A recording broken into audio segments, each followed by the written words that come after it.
Un trou noir, on peut tout imaginer. On a mis 3 ans pour atteindre le fond. Derrière cette porte des ténèbres, On descendait en rappel sur corde qu'est-ce qu'il y a? avec un mousqueton. Je maîtrise la verticalité, mon activité de grimpeur. Est-ce que je vais réussir à poser ça d'exploration pure?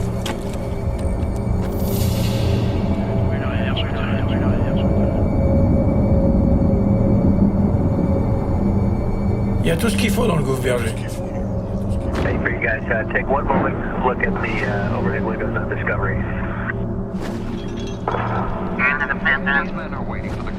C'est un mythe parce que c'est le premier moins 1000 souterrain.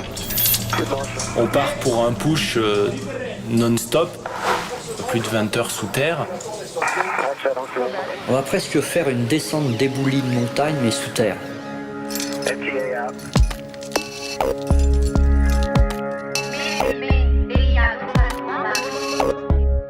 En spéléo ou sous terre, derrière chaque virage, on ne sait pas ce qui va nous attendre. C'est la découverte en permanence aussi. De l'exploration pure. Et c'est l'inconnu, quoi.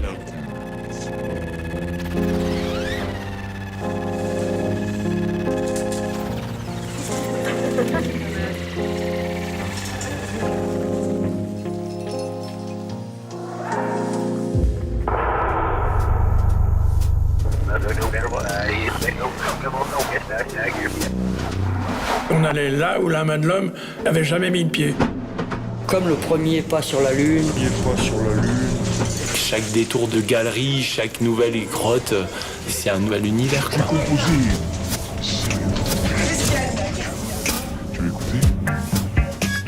Et nous progressons dans les méandres de la terre. J'ai envie de grimper, ouais. Qu'est-ce que t'en dis? On est mieux ici qu'au bureau.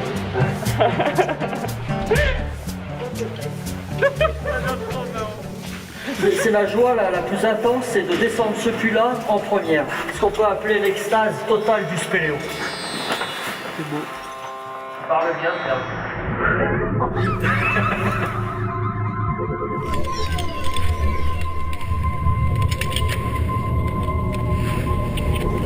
For you guys, take one moment, look at the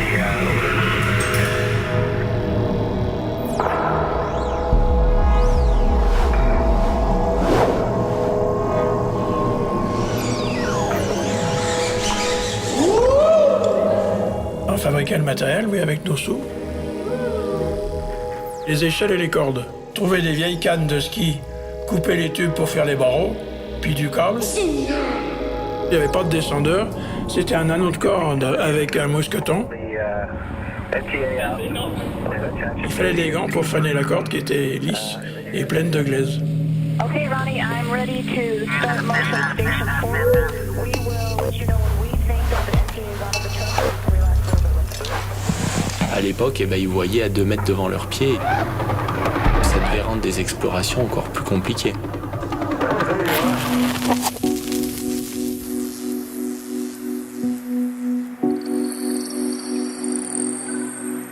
Là, nous, on arrive, si on veut voir de l'autre côté de la galerie, on met le faisceau à fond. Ça nous permet de voir à plusieurs dizaines, voire plusieurs centaines de mètres. Moi j'essaye de pas courir.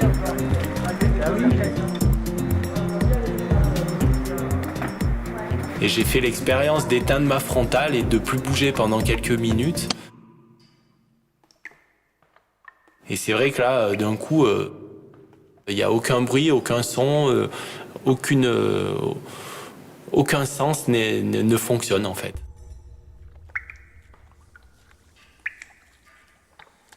Du coup, on se sent obligé, au bout de quelques secondes, de rallumer sa lampe pour être sûr qu'on existe toujours, quoi, en quelque sorte.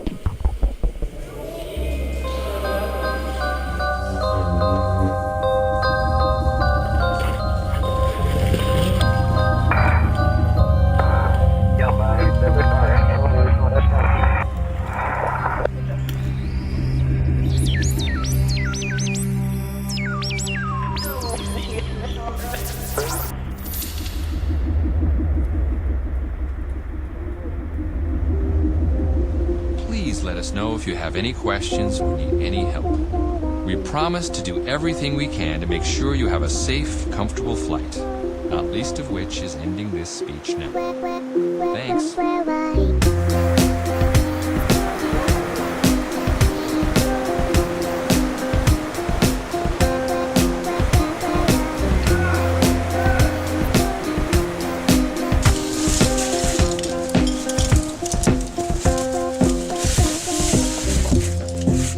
Chaque cavité a sa personnalité, a son petit truc spécifique.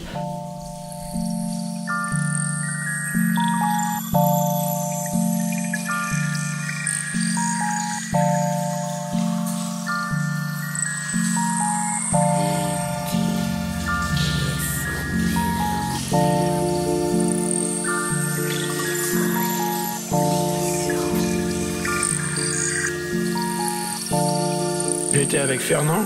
Cadou et Chevalier sont arrivés dans la salle des 13, Tout est gigantesque. où il y a des grands bassins.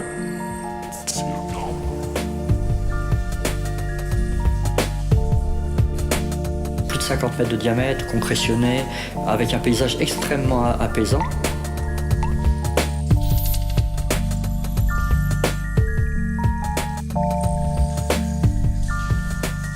Ils ont pris des morceaux de carbure, ils ont allumé les morceaux de carbure, on a vu cette salle qui est magnifique.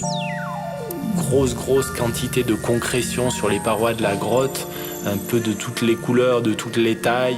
C'est immense. Toutes sont particulières de par leur forme, leur taille, l'oxydation. C'était l'extase, quoi, bien sûr. Alors tout de suite, on a campé au bord du gouffre, et l'ambiance, les chants, etc., c'était vraiment l'euphorie, quoi. Fonds-toi dans la masse et tu vas t'éclater comme un petit fou. On était 13 au départ. Il y en a un qui s'occupait des lampes, l'autre qui s'occupait de la bouffe. Fernand Pal, c'était le directeur de l'expédition. Il s'occupait du matériel. C'est pour ça qu'à moins 500 mètres, la salle qu'on a trouvée s'appelle la salle des 13. L'autre de la topo, l'autre du cinéma. C'était une sacrée équipe. This is a dream. Au travers de leur récit d'expédition et tout, ça donne vraiment envie. C'est émouvant.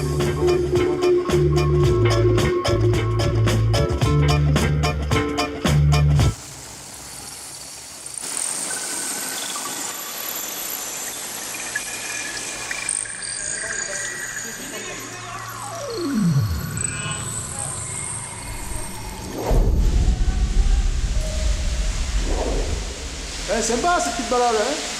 Hop, petit écart.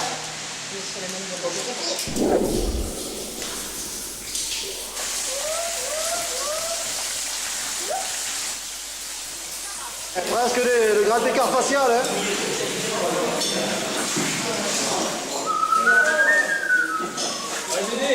Dédé, sans les mains, Dédé, maintenant. Essaie de s'en mettre par tous les moyens.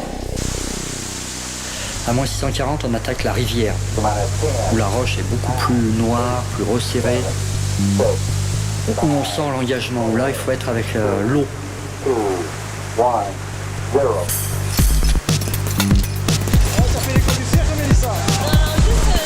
Que quand tout se passe bien, ben, on joue avec cette rivière, on progresse avec elle. Des cascades qui font plus de 20 mètres ou presque 30 mètres même de hauteur, où il y a le grondement de la cascade, la résonance de la cascade.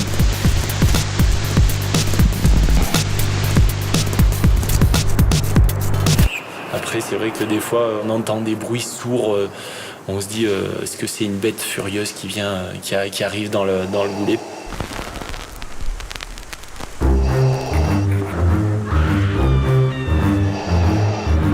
Non, là, c'est Serge Caillot qui arrive.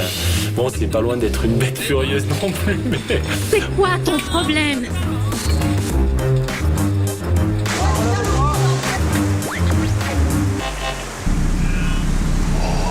Et on sent là peu à peu qu'on approche de ce fameux chiffre des moins 1000.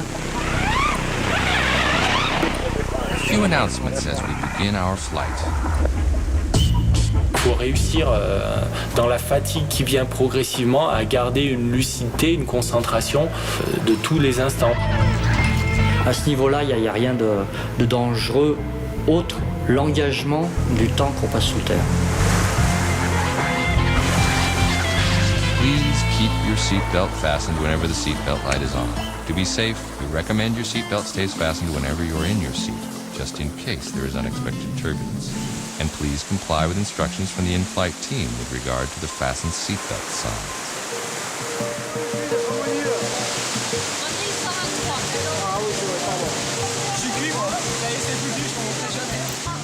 Il faut toujours garder un peu d'énergie pour pouvoir sortir. À la fin, il faut quand même parfois serrer les dents pour pouvoir ressortir, retrouver la lumière. D'après les géologues, on dit qu'on a trouvé même pas 10% des capacités de découverte et d'exploration du monde souterrain. On peut dire quand même qu'en France, chaque année, il y a plus de 50 km de galeries ou de conduits qui sont découverts. Je crois que ça ne s'arrêtera jamais, la découverte du monde souterrain, donc on peut dire qu'une cavité n'est jamais finie et l'exploration spéléo ne sera jamais finie. Ouais, c'est bon, là.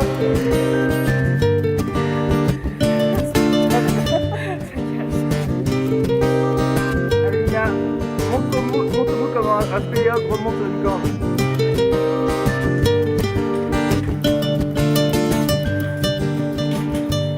Allez, Charlotte, le monde entier te regarde.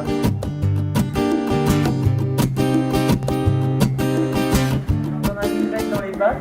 Ah oui, aller-retour.